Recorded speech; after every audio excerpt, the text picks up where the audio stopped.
As-tu déjà entendu parler du voyage nocturne du prophète Mohammed sur Al-Buraq? Cette expérience mystique, connue sous le nom d'Isra et Miraj, est si incroyable qu'elle dépasse l'entendement. Une nuit, alors qu'il était à la Mecque, le prophète Mohammed a été emmené par l'ange Gabriel. Ensemble, ils ont pris la monture divine, Al-Buraq, une créature splendide qui l'a transporté à travers le ciel et la terre. Ils ont d'abord atteint Al-Aqsa à Jérusalem, un lieu sacré, vibrant d'histoire et de spiritualité.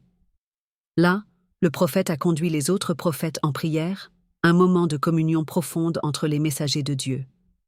Puis, l'ascension vers les cieux commence. Mohammed alayhi salat wa salam a été guidé à travers les 7 cieux, rencontrant des figures emblématiques comme Ibrahim, Adam, Moïse, Noé et Jésus. Chaque rencontre était marquée par une sagesse profonde et des révélations sacrées. 1. Premier ciel.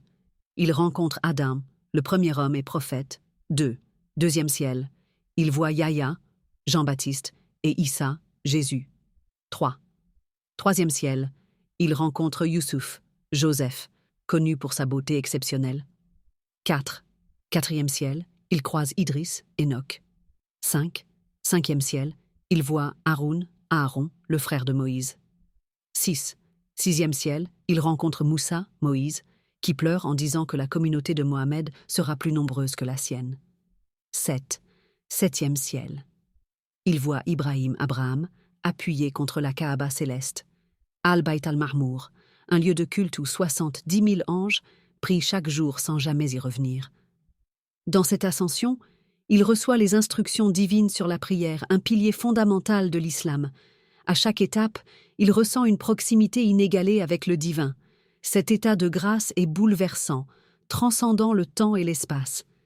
Finalement, il retourne sur terre, porteur d'un message d'espoir et de guidance. Ce voyage, entre le ciel et la terre, n'est pas seulement un événement mystique, mais une source d'inspiration intemporelle pour des millions de croyants. La lumière de cette expérience continue d'éclairer les cœurs et les esprits, rappelant à chacun de nous l'importance de la foi et de la prière dans notre vie quotidienne.